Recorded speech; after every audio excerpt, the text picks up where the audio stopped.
कहीं नहीं है। आज ब्यूरोक्रेट्स की बात कीजिए, आज जुडिशियरी की बात कीजिए, आज आप किसी भी सेक्टर में चले जाए, हमारे लोग नहीं है। इसीलिए एक तरह तरह के मन में इनको सेट कर दिया जाता है कि नहीं ये कानून नहीं बन सकता है, ये कानून का मांग करना ही आपका गलत है। आपका 1932 जो खतियान की बात करते हैं, ये अंग्रेजों के टाइम का कानून है। उनको बताइएगा कि अगर 1932 अंग्रेजों के टाइम का कानून है तो इसी देश में सन 1990 में भारतीय संविधान में 66वां संशोधन करते हुए सीएनटी कानून जो 1908 का कानून है, उसके 3 अध्याय को क्यों शामिल किया गया? इसी देश में, इसी संविधान में, अभी आजाद भारत में, अंग्रेजों के टाइम नहीं, 1990 में 66वां संशोधन, कानून का नाम है सीएनटी कानून। कब का कानून है? 1908 का कानून है। तो भैया अगर 1908 का कानून आजाद होने के बाद लीगल हो सकता है, वो संवैधानिक हो सकता है, तो 1932 का कानून संवैधानिक क्यों नहीं हो सकता है? हाँ, अगर 1932 के कानून से किसी लोगों के हक अधिकार को रोक दिया जाता, किसी के हक अधिकार से वंचित कर दिया जाता, तब आप उसको असंवैधानिक कहते हैं। हमने तो बार बार यही कहा कि 1932 से लेके 1964 से लेके जिलों के अंतिम सर्वे सेटलमेंट से लेके यहाँ की भाषा संस्कृति परंपरा को ऐड करते हुए इस राज्य के लिए एक मजबूत स्थानीय नीति बनाई जाए, जो इस राज्य के लोगों को आगे आने का अवसर मिले, उनकी नौकरियों को, उनके रोजगार को, उनकी भाषा संस्कृति को कोई छीन नहीं पाए। असंवैधानिक तब होता जैसे धनबाद बोकारो का खतियान 1932 का है। यदि तमाड़ का खतियान 1964 का हो जाता और केवल कानून में 1932 ही शामिल किया जाता, तो हम कहते कि भाई असंवैधानिक है, इससे धनबाद को तो लाभ मिलेगा लेकिन तमाड़ वालों का 64 है। हम तो कह रहे हैं कॉलम बनाइए। अरे भाई, जब भारत के संविधान को पढ़िए ना, कोई भी धारा क्या सिंगल है? उप धारा है, उसमें अलग अलग क्लॉज है, ए का 1 है, A1 का क है कि नहीं है? तो आप बिंदु बाज करके झारखंड की स्थानीय नीति को बनाइए, और यदि आप झारखंड की स्थानीय नीति नहीं बना पाते हैं तो फिर राजगद्दी छोड़ दीजिए। सीधा जवाब। यदि आप नहीं बनाते हैं तो छोड़ दीजिए। और हमें लगता है, देखिए, सबसे पहला बात है कि कन्वेंस करना। बहुत सारे लोग कहते हैं कि नहीं, इससे क्या होगा कि बाहरी भीतरी के बीच रोष होगा। तो हम यही कहेंगे, चलिए यही बगल में उड़ीसा है, काफी संख्या में हमारे लोग हैं, सब पढ़े लिखे लोग हैं, सभी पढ़ल लिखल लगे, तो चलिए उड़ीसा में 4 को फॉर्म भर के आते हैं। चलिए देखते हैं कई गो हमारे वहाँ वीडियो बनते हैं उड़ीसा में। चलिए देखते हैं कई गो थाना प्रभारी उड़ीसा में बनते हैं झारखंड के लोग। चलिए देखते हैं कई गो लोग वहाँ टीचर की नौकरी करते हैं। अरे भाई, जब झारखंड के लोग उड़ीसा में नहीं तो उड़ीसा के लोग झारखंड में क्यों? ज्यादा माथा खपाने की जरूरत नहीं है। झारखंड के लोग अगर उड़ीसा की सरकारी नौकरियों में नहीं, यदि झारखंड के लोगों का 1 इंच का कब्जा उड़ीसा में नहीं, बिहार में नहीं, छत्तीसगढ़ में नहीं, यूपी में नहीं, तो उनका कब्जा और उनका मनमानी यहाँ क्यों रहेगा? यही तो सवाल है। सही बात है। हमने, आप ही बताइए, हमने तो बार बार कहा कि उड़ीसा हमारा बड़ा भाई है, पश्चिम बंगाल हमारा बड़ा भाई है, बिहार भी हमारा बड़ा भाई है। हम संयुक्त रूप से उड़ीसा, बिहार और बंगाल को शेयर किए हैं। आज बंगाल के पास 88,000 वर्ग किलोमीटर के आसपास जमीन है। आज अगर बिहार की बात करें तो 94,000 वर्ग किलोमीटर के आसपास है। अगर उड़ीसा की बात करें तो 1,55,000 वर्ग किलोमीटर है। हमारे पास 79,000 जो सबसे कम होता है, हमारे पास 79,000 वर्ग किलोमीटर का जमीन है। तो उसमें आप नजर काहे गड़ा के बैठे हैं? सही बात है। उसमें आप नजर गड़ा के काहे बैठे हैं, बताइए। हमको यहाँ मीडिया लोग के लोग हैं, पढ़े लिखे लोग बैठे हैं, बुद्धिजीवी लोग बैठे हैं, क्या किसी झारखंडी ने, मैं आज पूरे भीड़ से यह दावा करना चाहता हूँ और सवाल भी करना चाहता हूँ, क्या किसी झारखंडी ने उड़ीसा की राजधानी भुवनेश्वर, ना भुवनेश्वर है ना, उड़ीसा की राजधानी भुवनेश्वर, पश्चिम बंगाल की राजधानी कलकत्ता और बिहार की राजधानी पटना में 1 इंच जमीन कब्जा किया है?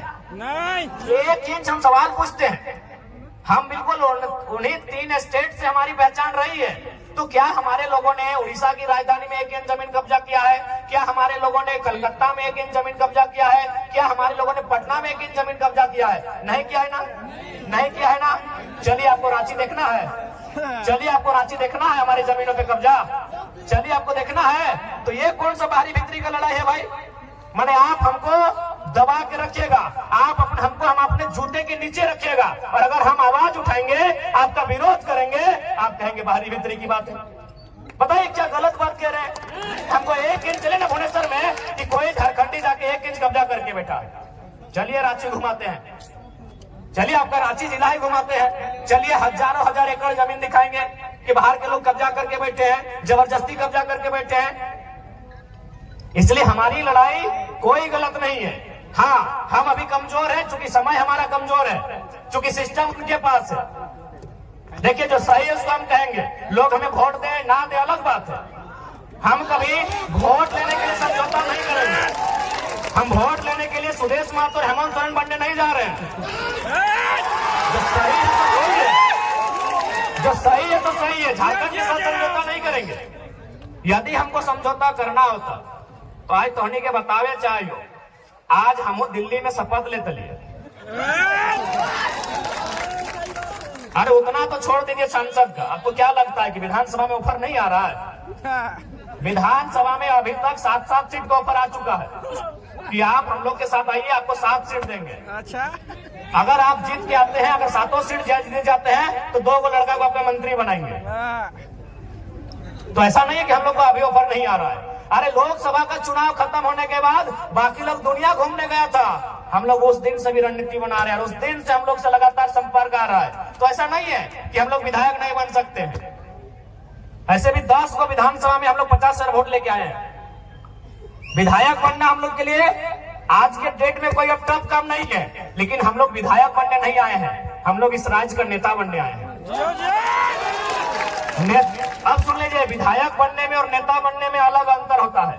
विधायक किसी की चापलूसी करके, पार्टी की गुलामी करके बन सकते हैं। अभी आप संजय सेठ जी, चलिए मंत्री हैं, उनको बधाई देते हैं। संजय सेठ नो डाउट सांसद है और मंत्री भी हैं, लेकिन नेता नहीं है, क्योंकि यह शख्स बिना पार्टी के वार्ड नहीं जीत सकता है। नेता नहीं है भैया। हम उनको बधाई देते हैं कि चलिए मंत्री बन गए, झारखंड के लिए काम कीजिए, लेकिन वो लीडर नहीं है। चूंकि वह एक उद्योग घराने से उनका संबंध था, अरबों के मालिक है, और बीजेपी को अरबपति लोग पसंद है, खासकर व्यापारी वर्ग उनको पसंद आता है, टिकट दे दिया। बोलिए उनको बीजेपी और कांग्रेस का टिकट हटाए और एक पार्षद का चुनाव लड़ेगा, जीत जाएंगे, हम नेता बोलेंगे। बोलेंगे नेता। और आपके सामने खड़े हैं संजय मेहता 1.5 लाख वोट, आपके सामने खड़े हैं देवेंद्र नाथ महतो 1,32,000 वोट। एक बूथ खर्चा नहीं दिया है भाई, इन्हें नेता कहा जाता है।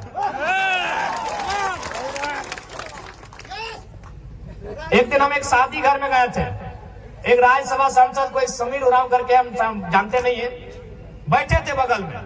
तो हम गए तो काफी भीड़ लग गया, तो लोग बोलने लगे कि भाई वो जो बगल में बैठे हैं वो सांसद है। बोले यार सांसद और 2 गवर्नमेंट के साथ नहीं बैठा है। तो सांसद विधायक बनना आज के डेट में आसान है, नेता बनना आसान नहीं भैया, क्योंकि नेता का संबंध जनता के दिल से होता है, ये आसान है। सांसद विधायक आसान है, किसी पार्टी की हुजूरी कीजिए, तरफदारी कीजिए, और बिल्कुल आसान है। अभी आप हेमंत सोरेन जी को कहिए अपनी वंशावली जारी कीजिए, और हम गारंटी लेते हैं आने वाली 4 पीढ़ी तक उनके घर में विधायक बनेंगे।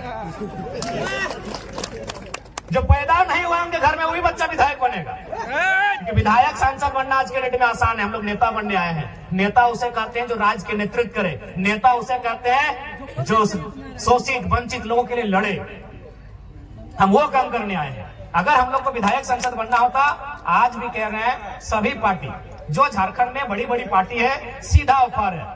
अरे हमको तो पहली बार पता चला लोकसभा के चुनाव में कि सीआर माने करोड़ रुपया को बोला जाता है। हम सीआर माने सीआर समझते थे, जैसे होता ना होड़ार कुकुर बिलार सीआर समझ ना आप लोग। तो हमको भी मालूम था कि सीआर माने सीआर होता है, लेकिन जब उस पार्टी के साथ हम बैठे, उसके महामंत्री से हम बैठे, उनसे हमारी 18 मिनट मीटिंग हुई, तब उन्होंने कहा कि आप पे सीआर इन्वेस्ट करेंगे। हम बोले क्या टाइगर पे सीआर इन्वेस्ट करेगा? तो सीआर माने करोड़ होता है। हमको पहली बार मालूम चला कि सीआर को करोड़ कहा जाता है। तो भैया अगर हम लोग को अगर अपने लिए जीना होता, अपने लिए महफिल सजानी होती, तो करोड़ों रुपए का इन्वेस्ट करने के लिए लोग तैयार थे। लाख रुपए नहीं, करोड़ों रुपए।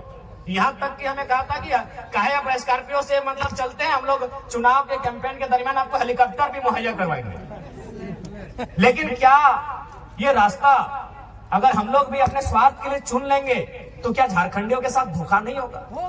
जरूर होगा। आज हम कभी भी सभा में आते हैं तो सबसे पहले जो लोग हमारे सामने बैठते हैं उनकी आंखों में देखते हैं, उनके मुरझाए हुए चेहरे को देखते हैं, उनके जो झुर्रियां उनके एक जवानी अवस्था में जो चेहरे पे झुर्रियां आ गए, उन झुर्रियों को देखते हैं।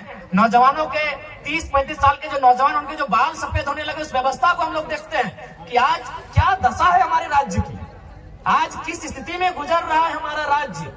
आज 40% खनिज देने के बाद भी हमारे राज्य में कहीं कोयला तो कहीं लोहा तो कहीं तांबा तो कहीं यूरेनियम रहने के बाद भी अगर हमारे राज्य के नौजवान इस हाल में रहेंगे, अगर हमारे राज्य के नौजवान इस दशा से गुजरेंगे, तो हमें लगता है इस दशा को, इस दुर्दशा को बदलने का जिम्मा उठाना चाहिए। इसीलिए हम लोग एक शुरुआत करने आए हैं। हमने हटो नहीं कहा कि हमने कोना जादू के छड़ी लेके आए लियो और घुराए देवो और तुमने के रातों रात समस्या के समाधान बजे, लेकिन झूठ सच कहना आए लियो। हमने एक कोशिश करे आए लियो, और कोशिश हमने दो तरह से कर सकलियो। एक कोशिश धरना दे के, एक कोशिश आंदोलन करके, और एक कोशिश विधानसभा के अंदर बैठ के। तो हमने धरना दे के कोशिश कर लियो, आंदोलन भी दे लियो। आज सभी केस खाए लो, जितना भी हमने प्रत्याशी हलो सभी केस खाए ले हलो, खाए ले हलो कि नहीं, सभी केस खाए लो। जकर जकर तो नाम हमने पार्टी में जाने हैं, सभी केस खाए लो। तो हमने आंदोलन से तो कभी पीछू ना हट लिए, हमने आंदोलन करे से कभी पीछू ना हट लिए, हमने जनता के बात कहीं भी राखे से कभी पीछू ना हट लिए। लेकिन अब हमने के लागा है और तोहनियों के लागा है कि अब आंदोलन के साथ साथ, धरना के साथ साथ नौजवान सबके मौका विधानसभा के भीतर मिलना चाहिए। मिलना चाहिए या ना मिलना चाहिए? मिलना चाहिए ना, मिलना चाहिए ना मैया मुसियन दीदी साहब, अब विधानसभा के भीतर मौका मिलना चाहिए ना। तो अगर मिलना चाहिए तो इस बार जोरदार तैयारी होना चाहिए। अब सवाल रह गए कि आखिर विधानसभा के चुनाव क्यों? तो देख ले, राज्य सरकार के अपन एक विशेष अधिकार रहा है, राज्य सरकार के अपन कानून बनने के अधिकार रहा है। तो आज हमने विधानसभा के आवे के मकसद, विधानसभा में आवे के मकसद पहला ही है कि इस राज्य के खातिर एक स्थानीय नीति बनेगे। स्थानीय नीति के मतलब देख ले कैसे स्थानीय नीति बनतो तो से लाभ झारखंड के लोग के मिलतो। जैसे देख दीदी सब तो इतना जन भारी संख्या में अले है जुटला, बताओ तो यहाँ डॉक्टर नहीं तो नहीं कहेगा,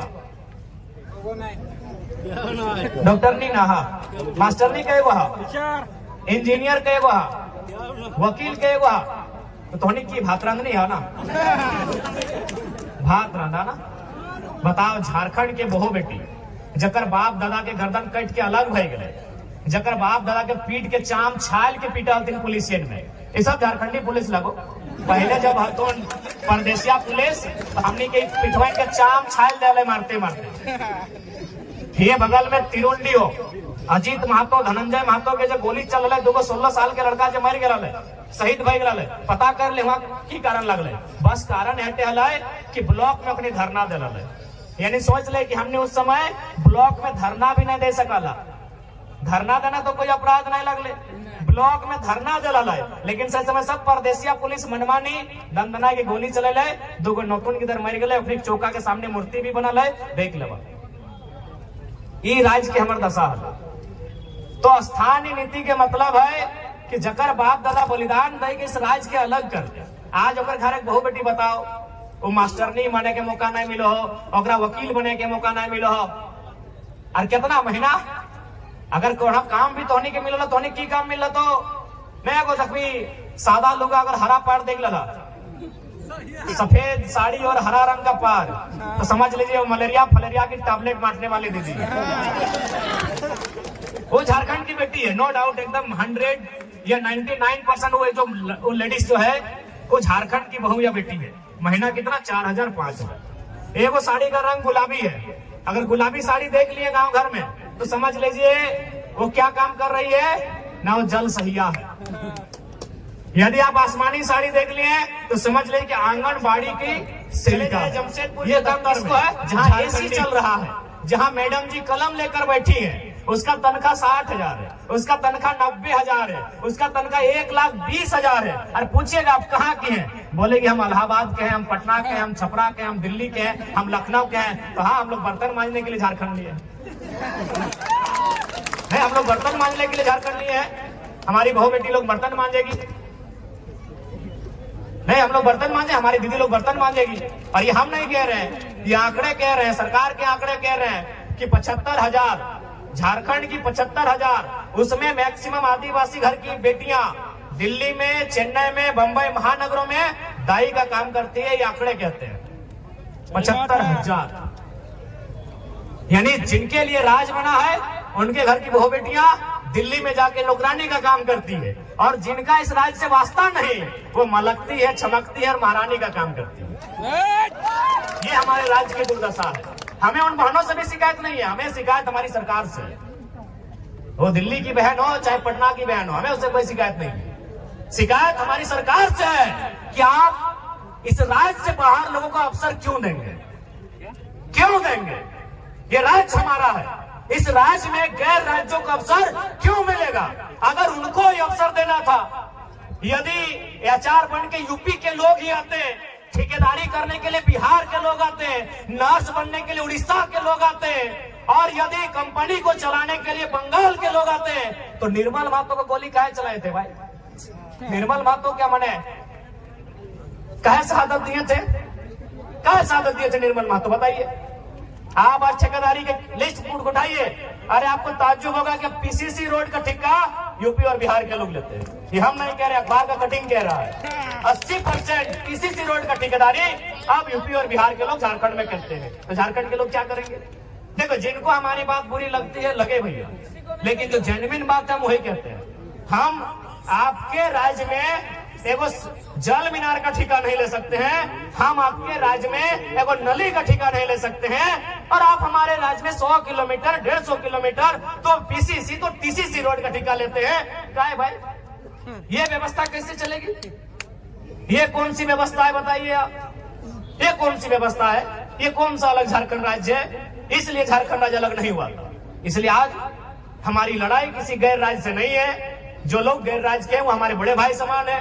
हमने शुरू से कहा है, बिहार हमारा मंझला भाई है, बंगाल हमारा बड़ा भाई है, और उड़ीसा हमारा संझला भाई, हम तो छोटा भाई है, 4 भाई है हम लोग। लेकिन ये भी तो नियम है, ये भी नियम है ना कि अगर 4 भाई में खेत का बंटवारा हो जाए तो क्या बड़ा भाई छोटा भाई का खेती करता है? नहीं। सिंपल बात है भाई, यहाँ लड़ने झगड़ने का कोई बात ही नहीं है। यहाँ बिहारी झारखंडी और बंगाली झारखंडी करने की बात ही नहीं है, सिंपल सा बात है। अभी अगर 4 भाई में अगर जमीन का बंटवारा हो गया तो क्या बड़ा भाई जबरदस्ती छोटा भाई को खेत काट के ले जाएगा क्या? सिंपल सा बात है। तो बंटवारा हो चुका है, किसी के पास 94,000 वर्ग किलोमीटर है, किसी के पास 88,000 वर्ग किलोमीटर है, किसी के पास 1,55,000 वर्ग किलोमीटर है, हमारे पास सबसे कम 79,000 वर्ग किलोमीटर है। हमारी जमीन पे नजर नहीं गड़ाइए, हमारी जमीनों पे नजर नहीं गड़ाइए, हमारे खदानों पे नजर नहीं गड़ाइए, हमारे रोजगार पे नजर नहीं गड़ाइए, हमारी परंपरा हमारी संस्कृति पे नजर मत गड़ाइए। हमारी लड़ाई कहीं गलत नहीं है, क्योंकि हम लोग कमजोर हैं, इस बात को मानिए। क्योंकि ये निर्मलदा का दौर नहीं है, ये गुरु जी का दौर नहीं है, ये बिरसा भगवान का दौर नहीं है, और हमारे नेताओं की गलती के कारण, हमारे नेताओं के लालच के कारण हम लोग हैं कमजोर। अब लालच ही कहिएगा ना। अब बताइए, नेताजी गए हैं आपके वोट से जीत के और पार्टनरशिप कर रहे हैं विष्णु अग्रवाल से। नाम आपको मालूम है, छोड़िए कि गलत बोल रहे हैं। अरे आपको पार्टनरशिप भी करना था तो दमयंती मुंडा से करते, देवेंद्र महतो से करते, जो लोगों को वोट दिया। क्या गलत बोल रहे हैं? हमारे नेताओं की उदासीनता, हमारे नेताओं की स्वार्थ नीतियां आज हमारे इस राज्य को कंगाल कर रही है। आज देखिए, माननीय मुख्यमंत्री का उदाहरण लीजिए। क्या आपको लगता है, मैं आज आदिवासी समाज से ये सवाल करता हूँ, और आदिवासी नहीं, आदिवासी में भी अब 35-36 प्रकार के समुदाय आते हैं, मैं संथाल समाज से सवाल करता हूँ, क्या पूरा समाज और एक तरफ मुख्यमंत्री, आपको नहीं लगता है अगर सच में अगर वो संथाल हितैषी ही होते तो चंपई कुर्मी थोड़ी थे, चंपई सोरेन कुर्मी थोड़ी थे, चंपई सोरेन कोयरी तेली थोड़ी थे, चंपई सोरेन भी संथाल समाज के ही बेटे थे। 3 महीना बर्दाश्त नहीं हुआ, अरे खुद तो बाहर आ गए, भाभी को भी लड़ा दिए गांडे से। हम तो बोले आप उनकी वंशावली जारी कर दीजिए और अपना सीट जारी कर दिए, काहे वहां नया लड़का लोग तैयारी करेगा। 3 महीना बर्दाश्त नहीं कर पाए ये लोग। 4 साल 5 साल, कोई हजारीबाग में चूल पका के आया है, कोई जमशेदपुर में 10 साल अप्रेंटिस का काम करके आया है, कोई धनबाद के कोयला खदानों के अंदर प्रैक्टिस करके आया है, 10 साल तक प्रैक्टिस किया है, और आप 3 महीना बर्दाश्त नहीं कर पाए, तुरंत सीएम का कुर्सी आपको चाहिए। और आके चूंकि है थोड़ा सा लोग आके बहुत अच्छा माननीय मुख्यमंत्री जी दिखाने भी लगे, बड़ा बड़ा दाढ़ी पका पका के, जिसे जेल में सुविधा नहीं था। मैं आपको कहूंगा ध्यान से देखिएगा, वो केवल वो कहते हैं हाथी के दांत खाने के अलग होते हैं, दिखाने के अलग है। तो माननीय हेमंत है जो वो दिखाने के लिए दाढ़ी बढ़ाया है, पाँव देखिएगा यहाँ सेविंग हुआ है, पाँव देखिएगा। क्योंकि लोग आपको बताएंगे कि जेल में सुविधा नहीं थी, जेल में हमारे साथ वहां भी अत्याचार हो रहा था, गरीब आदिवासी है वहां भी अत्याचार हो रहा था। ध्यान से उनके पाँव को देखिएगा, ईमानदारी से बोल रहे आप चेक कीजिएगा, पाँव का सेविंग हुआ है। ये दिखाना होगा ना भैया, आप नोट नहीं किए, आप भावनाओं में बह गए कि चलिए बाहर आ गए हैं। ठीक है, उनके प्रति अगर जेल में थे हमारी भी हमदर्दी है, लेकिन अगर वो राज को छलने का काम करेंगे, केवल अपने परिवार का जेब भरने का काम करेंगे, तो हम हेमंत से भी सवाल करेंगे, अर्जुन मुंडा से भी सवाल करेंगे और सुदेश महतो से भी सवाल करेंगे। आपके साथ अगर अन्याय होगा तो हमदर्दी रहेगी। आपके साथ ईडी ने आपको परेशान किया, हमदर्दी हमने दिखाई कि भाई ईडी खाली विपक्ष के पास ही क्यों है, वो पक्ष वालों के पास क्यों नहीं है, बीजेपी के लोगों के पास क्यों नहीं। बिल्कुल हमने हर बार इंटरव्यू कहा, लेकिन आप आकर दिखाएंगे बड़ा बड़ा दाढ़ी और पांव सेव करके आएंगे तो जनता को तो बताएंगे।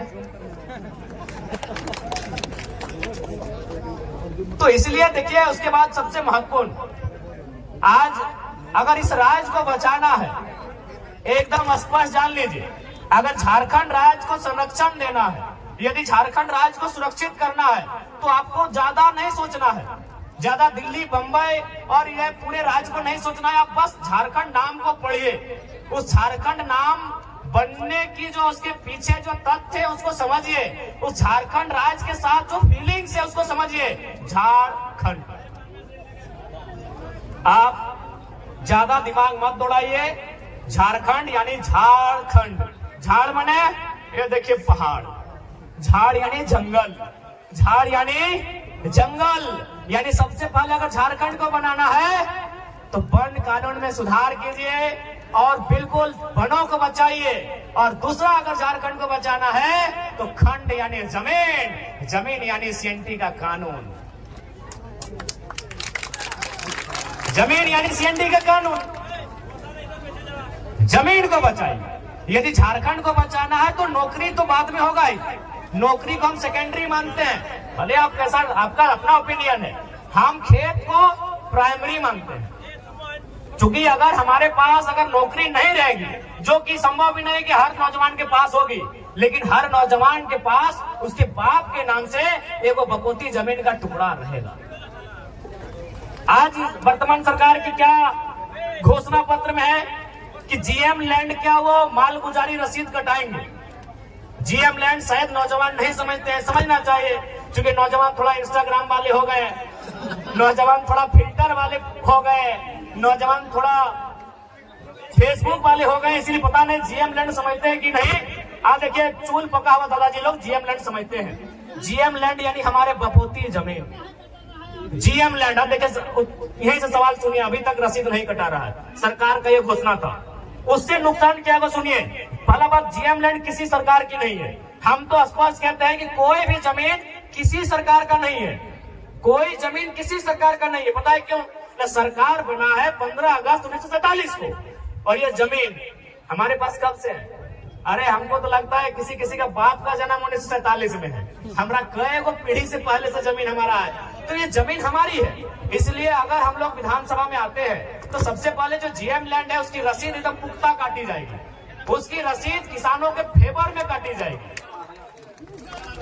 सबसे पहले अगर झारखंड को बचाना है तो यहाँ की जमीन को बचाइए। अगर जमीन ही नहीं रहेगी और कहीं के लोग आकर यहाँ बसेंगे, अपने साथ अपनी भाषा को लेके आएंगे, अपनी परंपरा को लेके आएंगे। आज देखिए, असूरी जनजाति, हमारे पास जो ट्राइब की लिस्ट है उसमें एक 8 लिस्ट है जिसमें प्रिमिटिव ट्राइब आते हैं, जिसमें असूरी जनजाति आती है। क्या आपको मालूम है असुर लोग अभी कहाँ है, कितनी संख्या में है, उनकी भाषा कहाँ है? नहीं, खत्म हो रहा है। क्योंकि देखिए, जैसे जैसे दूसरे राज्यों के लोग हमारे बीच आएंगे, नो डाउट मानसिक रूप से, हर स्तर से, बौद्धिक रूप से वो हमसे आधुनिकता के मामले में अच्छे हैं, हमसे अच्छा जीवन यापन करते हैं, तो उनके प्रेशर में, उनके दबाव में फाइनली दौर ऐसा आएगा कि हमारे लोग अपनी भाषा संस्कृति को खोते चले जाएंगे। हमारे लोग अपनी भाषा संस्कृति, अपने परंपरा को, अपनी पहचान को खोते चले जाएंगे। इसीलिए यदि झारखंड को बचाना है तो सबसे पहले झारखंड यानी जंगल और दूसरा जमीन। झारखंड में वही लिखा है, झाड़ यानी जंगल और खंड यानी जमीन का टुकड़ा। अगर जमीन के टुकड़े को आप बचा लेते हैं तो झारखंड ऐसे बच जाएगा। कहेगी झारखंड की मैक्सिमम जमीनें सीएनटी में आती है, झारखंड की मैक्सिमम जमीनें एसपीटी में आती है। अगर बायते हुए संविधान का दायरा में भी रह के अगर 10% लोग जेपीएससी में चले आते हैं, 10% लोग किसी बहाली में चले आते हैं, तो भैया उनको नौकरी तो भले झारखंड में करेंगे, लेकिन भाड़ेदार बनकर हमारे भाड़े के घर में रहना होगा। समझिए बात को। भले वो कोई सरकारी नौकरी करे, वीडियो बन के आए, सीओ बन के आए, या डीओ बन के आए, या डीएसपी बन के आए, लेकिन सीएनटी जमीन है। और सीएनटी जमीन यानी आदिवासी का जमीन गैर आदिवासी नहीं खरीदेगा, एससी का जमीन गैर एससी नहीं खरीदेगा, महतो का जमीन गैर महतो नहीं खरीदेगा। जो भी सीएनटी में आते हैं, मुंडा का जमीन गैर मुंडा नहीं खरीदेगा। तो सीएनटी का मतलब ये है कि आपकी जमीन को बचाना। और स्पष्ट कहेंगे, चूंकि ये बिरसा बाबा और विशेषकर उनकी धरती है, भगवान बिरसा मुंडा की धरती है, तो हम एक लाइन कहेंगे, बिरसा मुंडा की शहादत के बाद इस राज्य को क्या मिला? बिरसा मुंडा, भगवान बिरसा मुंडा की शहादत के बाद इस राज्य को क्या मिला? दमयंती दी आप ही बताइए, एक लाइन में बताइए कि भगवान बिरसा मुंडा जैसे उनकी शहादत 1900 में हुई, पूरी 1900 में ना, जैसे उनकी शहादत 1900 में हुई, इस राज्य को क्या मिला? इस राज्य को मिला सीएनटी कानून। भगवान बिरसा मुंडा के शहादत के कारण इस राज्य को सीएनटी कानून मिला, क्योंकि उन्होंने अध्ययन किया कि बिरसा मुंडा क्यों लड़े। न बिरसा मुंडा लड़े दीकू के खिलाफ, बिरसा मुंडा लड़े यहाँ के जो लोग हैं आदिवासी मूलवासी, उनकी जमीनों को बचाने के लिए, उन जमीनों पे लगान ना देने के लिए। वो जमीन अंग्रेजों को नहीं देंगे, उस पे लगान नहीं देंगे, वो जमीन उनकी है, इसीलिए कानून बना सीएनटी। अब एक बात तय है, यदि आप भगवान बिरसा मुंडा को मानते हैं तो हेमंत सोरेन को नहीं मानना होगा। नहीं, आप तय कर लीजिए, हम तर्क दे रहे हैं, हम तर्क दे रहे हैं भैया। यदि बिरसा मुंडा आपका आदर्श है तो हेमंत सोरेन आदर्श नहीं है। क्यों नहीं मालूम है? क्योंकि बिरसा मुंडा यानी सीएनटी कानून। अगर भगवान बिरसा मुंडा की शहादत नहीं होती तो सीएनटी कानून नहीं बनता। यानी अगर बिरसा मुंडा को समझना है तो सीएनटी कानून को समझिए। तो सीएनटी कानून में क्या कहता है कि आदिवासी, मैं आदिवासी पे ही बात करता हूँ, कि एक आदिवासी का जमीन एक आदिवासी खरीदेगा, एक आदिवासी का जमीन आदिवासी खरीदेगा, लेकिन उसी थाना में। चलिए उस समय थाना तब जिला बन गया है, या फिर हम प्रखंड मान लेते हैं। चलिए हम ऐसे कानून में क्या है नहीं मालूम है, हम सपोज दैट जिला ही मान लेते हैं कि एक आदिवासी का जमीन उसी जिला उसी प्रखंड के एक आदिवासी को खरीदना है। तो हेमंत सोरेन तो रामगढ़ जिला के थे, दुमका में काहे खरीदे? तर्क से बात कीजिए, ऐसे हवाई बात नहीं करेंगे। ये इसका मतलब वो बिरसा भगवान खुद नहीं मानते हैं। हेमंत सोरेन खुद देखिए, माला चढ़ाने से बिरसा भगवान के आप अनुयायी नहीं हो गए। अगर हेमंत सोरेन जी ने बिरसा भगवान पे माला चढ़ा दिया तो उसके अनुयायी नहीं हुए। वो चाहते क्या थे? वो उनके मरने के बाद जो कानून बना, क्या उस कानून को हेमंत सोरेन मानते हैं? मेरा एक ही सवाल है।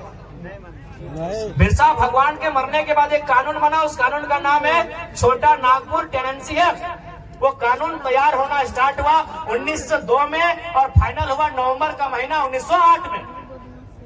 ये कानून बना बिरसा भगवान की शहादत के बाद। तो क्या माननीय मुख्यमंत्री उस कानून को मानते हैं? जी नहीं, धज्जियां उड़ाते हैं, उस कानून की धज्जियां उड़ाते हैं। उनका जमीन रांची में, उनका जमीन रामगढ़ में, उनका जमीन बोकारो में, उनका जमीन धनबाद में, उनका जमीन दुमका में। 5 जिला में हम जानते हैं, बाकी आप जानिए,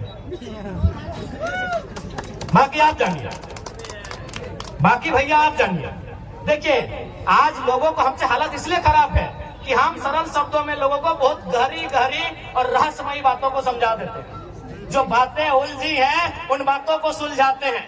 इसीलिए आज हमें लोग जानते हैं कि ये लड़का लीडर तो है ही, साथ में टीचर का काम करता है। और समाज में अब लीडर पैदा होने दीजिए, टीचर पैदा मत होने दीजिए। इसीलिए लोग इतना केस करता है हम लोग के ऊपर। एक सिंपल सा बात है, हेमंत सोरेन आदरणीय मुख्यमंत्री बड़े भाई उनको बोल रहे हैं, बिल्कुल बिरसा भगवान के सिद्धांतों को नहीं मानते हैं। अगर मानते हैं तो चलिए आपसे कहेंगे, आपने वैसे भी आदिवासी का ही जमीन खरीदा, अभी कितना करोड़ों का था। बोकारो वाला तो पेपर भी देख लीजिए, कटिंग 20 करोड़ बताया जा रहा है उसका अनुमान। आप उस आदिवासी परिवार का जमीन वापस कीजिए, हम मानेंगे आप आदिवासी हितैषी भी हैं और आप बिरसा भगवान को मानने वाले भी हैं। तो इसलिए अगर हम लोग सरकार में आते हैं तो देखिए, मेरा जो दिल कहता है, हम भी चूंकि किसान का बेटा है, हमारा कौम भी जो कुर्मी का अर्थ आता है कोड़ना, कोड़ना यानी मिट्टी कोड़ना। तो हमको भी लगता है चाहे आदिवासी की समस्या है, चाहे गैर आदिवासी रहे, मूलवासी रहे या ओबीसी रहे, किसी की रहे, पहली समस्या जमीन की है। आज हमारी जमीनों को जबरन कब्जा किया जा रहा है, आज जबरन हमारी जमीनों पर फैक्ट्री लगाई जा रही है, आज जबरन हमारी जमीनों पर सड़क पार किया जा रहा है। इसलिए हम लोग सबसे पहले जमीन कानूनों को सुधार करेंगे। अगर जमीन रहेगा तभी हम जिंदा रहेंगे, नहीं तो किसी रेलवे प्लेटफॉर्म में वो कटोरी लेके क्या बोलते हैं, गुलगुलिया। हालांकि माफी चाहते हैं शब्द के लिए, लेकिन जो सच्चाई है कहते हैं वो गुलगुलिया कोई बंजारा बोलता है, वही हमारा और आपका जीवन होगा। क्योंकि गुलगुलिया कोई नदी के किनारे पैदा नहीं हुए हैं, गुलगुलिया आकाश से टपके हुए लोग नहीं है, ना ही धरती को चीर के आए हैं। किसी और नर और नारी ने उनको जन्म दिया है, और वो नर नारी उसका भी कहीं खेत खलिहान होगा, उसका भी कहीं बाग बगीचा होगा, लेकिन आज उसके पास नहीं है। शायद इसी प्रकार जैसा आज हमारे साथ हो रहा है, उसके साथ 100 साल पहले हुआ होगा। आज जिनको हम बंजारा कहते हैं, आज जिनको हम गुलगुलिया कहते हैं, आज जिनके पास माने सर ढकने के लिए छत नहीं है, जिनके पास कदम रखने के लिए इतना जमीन नहीं है, वो हमेशा ऐसे नहीं थे, वो हमेशा ऐसे नहीं थे। उनके पास भी इसी दुनिया में, इसी जहान में, किसी कोने में जरूर एक जमीन का टुकड़ा होगा, जहां उनके पूर्वजों का आशियाना होगा, जहां की सुबह और शाम वो अपने परिवार के साथ जीते होंगे, खाते होंगे, एक साथ रहते होंगे। लेकिन आज उनके पास कुछ नहीं है। चले जाइए रांची का रेलवे स्टेशन, चले जाइए धनबाद का रेलवे स्टेशन, चले जाइए कोई भी रेलवे स्टेशन, आपको मिलेंगे वो लोग। तो हम नहीं चाहते हैं कि झारखंड के लोगों की दशा ये हो। इसलिए अगर हम लोग गवर्नमेंट में आएंगे तो सबसे पहले यहाँ के जो जमीन कानून है मजबूती से लागू करेंगे, उनको और प्रभावी बनाएंगे, ताकि यहाँ के लोगों, भोले भाले लोगों की जमीन